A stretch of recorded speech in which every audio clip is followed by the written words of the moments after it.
नमस्कार। Economics for all Deven channel में आप सभी का स्वागत है। आज का हमारा टॉपिक है रिकार्डो का मजदूरी सिद्धांत। रिकार्डो का मजदूरी सिद्धांत। रिकार्डो ये प्रतिष्ठित अर्थशास्त्रियों में एक महत्वपूर्ण स्थान रखते हैं और प्रतिष्ठित अर्थशास्त्रियों ने जो मजदूरी का सिद्धांत प्रस्तुत किया वो मजदूरी का लौ सिद्धांत कहलाता है या मजदूरी का जीवन निर्वाह सिद्धांत कहलाता है।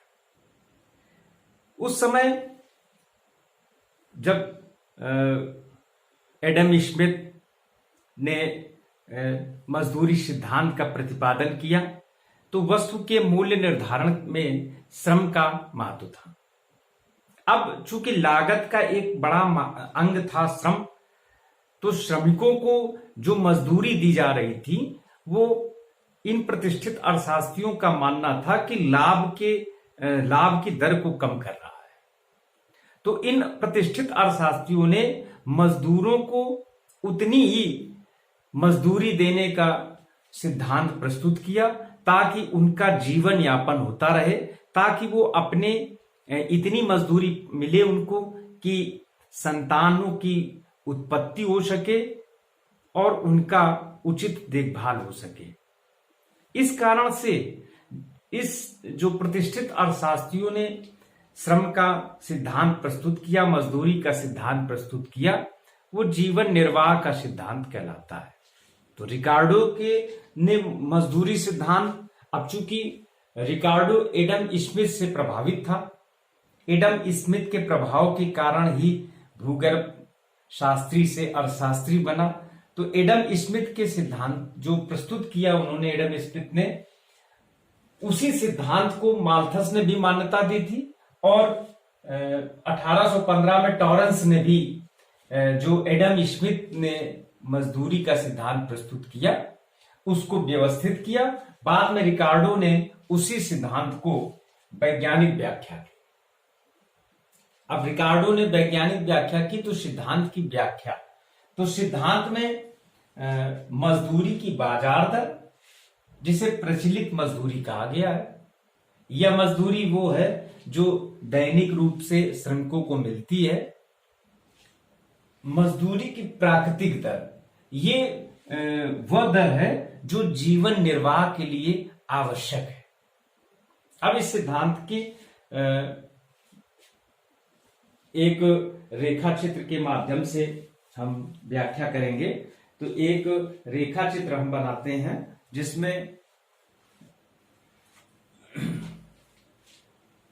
मजदूरी की ये दोनों दरें जो हैं ये हम स्पष्ट करेंगे कि किस प्रकार से मजदूरी की ये जो दरें हैं, प्रचलित दर और जीवन निर्वाह की जो ये दरें हैं, तो इसमें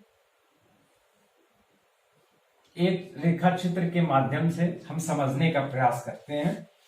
इसमें मजदूरी की जो बाजार दर है वो प्राकृतिक दर के चारों ओर चक्कर लगाती है और प्राकृतिक दर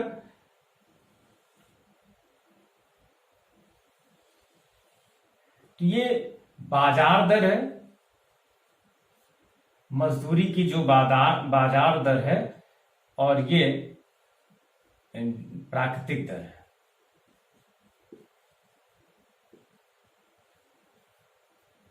बाजार दर प्राकृतिक दर के चारों ओर चक्कर लगाती है। तो इस प्रकार से बाजार दर जो है, जो प्रचलित मजदूरी है, वो प्राकृतिक दर से कभी ऊपर हो सकती है और कभी नीचे हो सकती है। बाजार दर जब प्राकृतिक दर से ऊपर हो जाती है तो श्रमिकों की संतान उत्पत्ति अधिक होती है, संतान वृद्धि होती है और संतान वृद्धि का तात्पर्य होता है कि श्रम की पूर्ति में वृद्धि।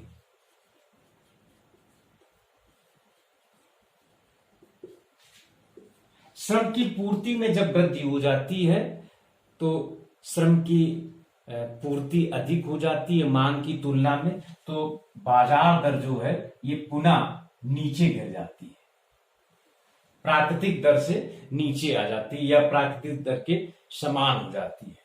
जब प्राकृतिक दर के नीचे आ जाती है तो संतान वृद्धि कम हो जाती है और पूर्ति कम हो जाती है, और पूर्ति कम हो जाने के कारण से जो प्रचलित मजदूरी दर है वो अधिक हो जाती है। रिकार्डो ने कहा कि मजदूरी की जो बाजार दर है वो प्रचलित मजदूरी के चारों ओर चक्कर लगाती है। अब इस प्रकार से प्राकृतिक दर पर प्रभाव किसका पड़ता है? तो प्राकृतिक दर पर, जो प्राकृतिक दर है उस पर वस्तु की कीमतों का प्रभाव पड़ता है।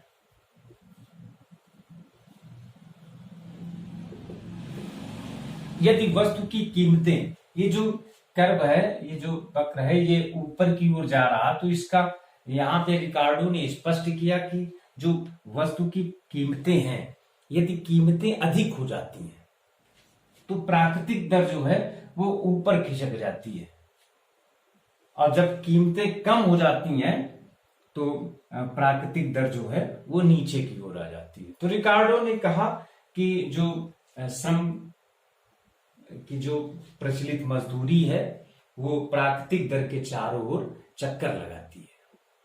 रिकार्डो श्रमिकों के इतना अधिक श्रमिकों को महत्व नहीं देता है, और रिकार्डो ने आगे लिखा भी है इस प्राकृतिक, इस मजदूरी सिद्धांत में कि श्रमिकों, सरकार की भूमिका जो है ये महत्वपूर्ण है, और उसने ये भी लिखा है कि सरकार श्रमिकों और मालिकों के बीच जो अनुबंध है उसमें हस्तक्षेप नहीं करना चाहिए। सरकार का ये दायित्व है कि वो कानून बना करके श्रमिकों के हितों के कल्याण हेतु कार्य करे। तो रिकार्डो का ये मानना था कि मजदूरों का भाग्य है और वो अपने भाग्य के आधार पे ही मजदूरी प्राप्त करते हैं। तो रिकार्डो का जो मजदूरी सिद्धांत है वो जीवन निर्वाह सिद्धांत या लौ सिद्धांत है।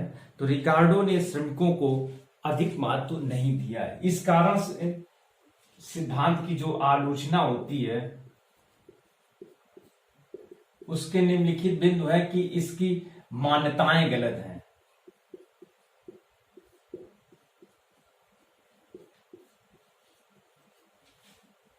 रिकार्डो का ये जो सिद्धांत है ये इस मान्यता पर आधारित है कि जनसंख्या वृद्धि जो है वो ज्यामितीय अंकों में होती है और खाद्यान्न वृद्धि जो है वो अंकगणितीय विधि से होती है।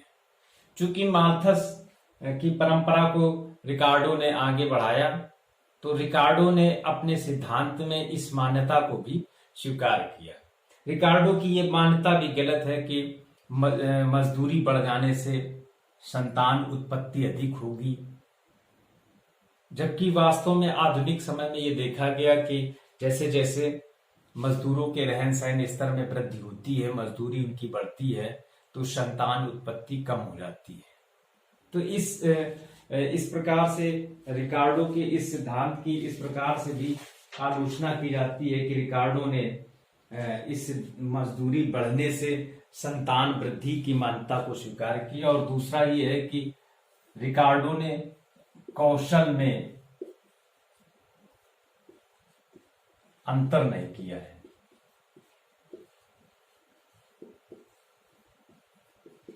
रिकार्डो ने अपने मजदूरी सिद्धांत का विश्लेषण किया तो मजदूरों के जो कौशल है उसको एक समान माना है, जबकि वास्तविकता में मजदूरों के जो कौशल होते हैं वो अकुशल श्रमिक होते हैं, तो इनकी मजदूरी कम होती है और इनकी जो उत्पादकता है वो कुशल श्रमिकों की तुलना में भी कम होती है।